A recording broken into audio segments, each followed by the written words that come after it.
السلام علیکم ملګرو چې د ویزې خبر راشي نو زمونږ هر کس ته ویزه پکار ده هر کس که ورکوټ غټ هر کس وایي چې ماله ویزه پکار ده زه ځم یورپ ته ځم بهر ته ځم پاکستان نه یو ښه فیوچر دپاره دا غواړي چې زه لاړ شم خو چې بیا لږ راشو د هغې د ویزې د ریکوایرمنټ دپاره نو زمونږ خلک په هغې کې بیا مار خوري د هغې ریکوایرمنټ سره نه پوره کېږي لږ په هغې باندې خبره کول غواړو لکه تاسو زموږ دا یو ریکویسټ کوو چې مهرباني کوئ په ځان باندې لږه خرچه کوئ په ټایم باندې پاسپورټ جوړوئ او په هغه پاسپورټ باندې بیا لږ ټریول کوئ لږ ګرځئ لږ ټوریزم کوئ لږ څه کوئ نو دا د هغې د ویزو لګېدو یو بیسک دی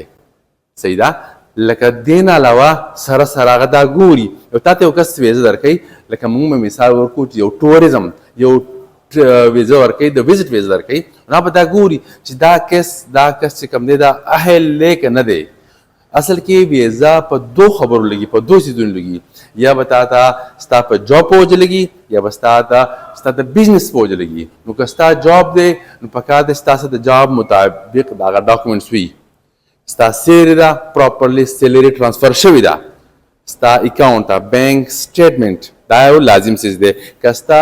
بزنس دی نو پکار دی چې ستا د بزنس ستا سره ریلیټډ ډاکومنټس وي چې هغه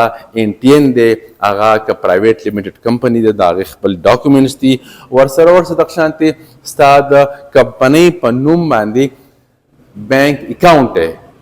دا ټول شیزونه مختلف دي او دا صحیح مینټین شوي نو د دې باندې د ویزې لګېدو چانسز بالکل 100% دي خو مسله دا ده چې مونږ خلک ځان اهل کوو نه دا ډاکومنټس نه ساتو خو ویزه غواړو غټه ویزه غواړو د امریکې د کینیډا غټه ویزه غواړو د یورپ ویزې غواړو خو هغه ډاکومنټس هغه مونږ نه پوره کوو تاسو ته درخواست دی چې کوشش کوئ چې ځان څومره ټریول هیسټري جوړوئ لږ ګرځئ ډاکومنټس ځان سره ښایسته هر قسم ډاکومنټ ځان ساتئ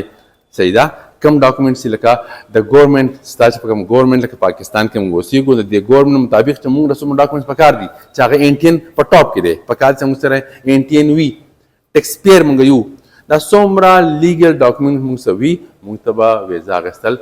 ډېر اسان وي او که تاسو غواړئ زموږ په تھرو باندې لاړ شئ ایزي ګو ټریول تھرو باندې لاړ شئ نو موږ سره په د موجوده نمبر باندې رابطه کولی شئ